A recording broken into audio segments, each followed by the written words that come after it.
ब्रह्ममुहूर्त ध्यान उपरांत सत्संग केशव लहरी। आइए आज के श्लोक का अध्ययन करते हैं। आपके सम्मुख सांख्य योगौ पृथक बालाः प्रवदन्ति न पंडिताः एकम अपि आस्थितः सम्यक उभयोः विदन्ते फलम। सांख्य शब्द को यहाँ संन्यास के रूप में ज्ञानियों ने बताया है और योग को कर्म योग कहा है। दोनों का एक युग्म है ये शब्द सांख्य योगो। तो यहाँ सांख्य योग नहीं अथवा संन्यास और कर्म योग का उल्लेख है।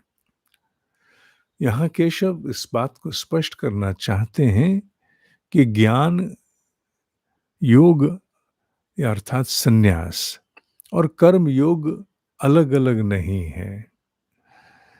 ये अलग अलग फल देने वाले नहीं हैं।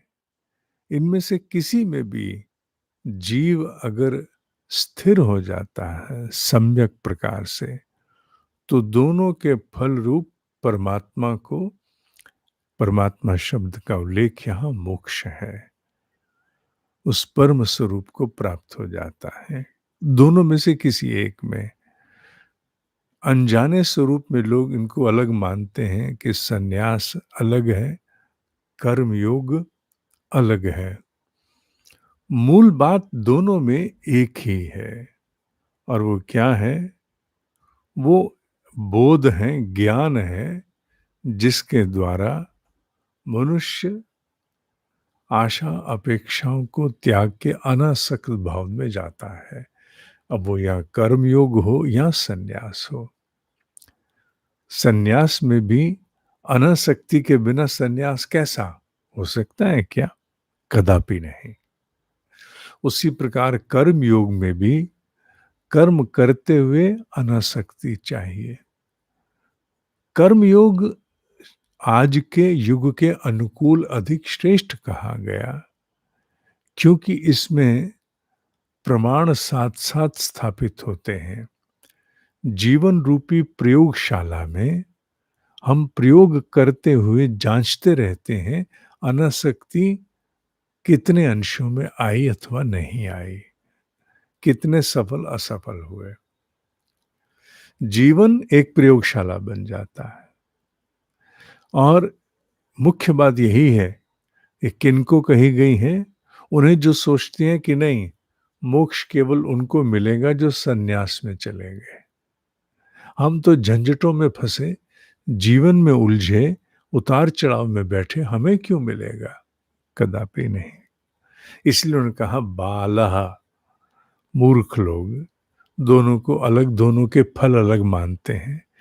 बिल्कुल नहीं, दोनों का एक ही फल है।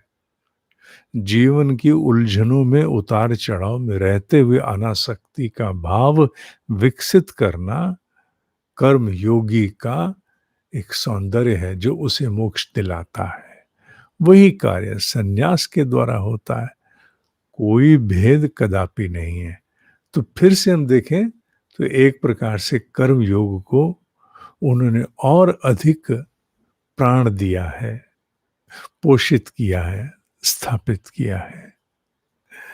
ठीक है, आज के लिए इतना ही। ये जो श्रृंखला है ये सूक्ष्म रूप में उन श्लोकों का उल्लेख है जिनके लेक्चर भी पूरे पूरे हो चुके हैं। ये सूक्ष्म में केशव लहरी चल रही है। ओम ही सत्य है, ओम ही सत्य है, ओम ही सत्य है। ब्रह्म मुहूर्त में केशव लहरी, ये भी अपने आप में ईश्वर का प्रसाद है।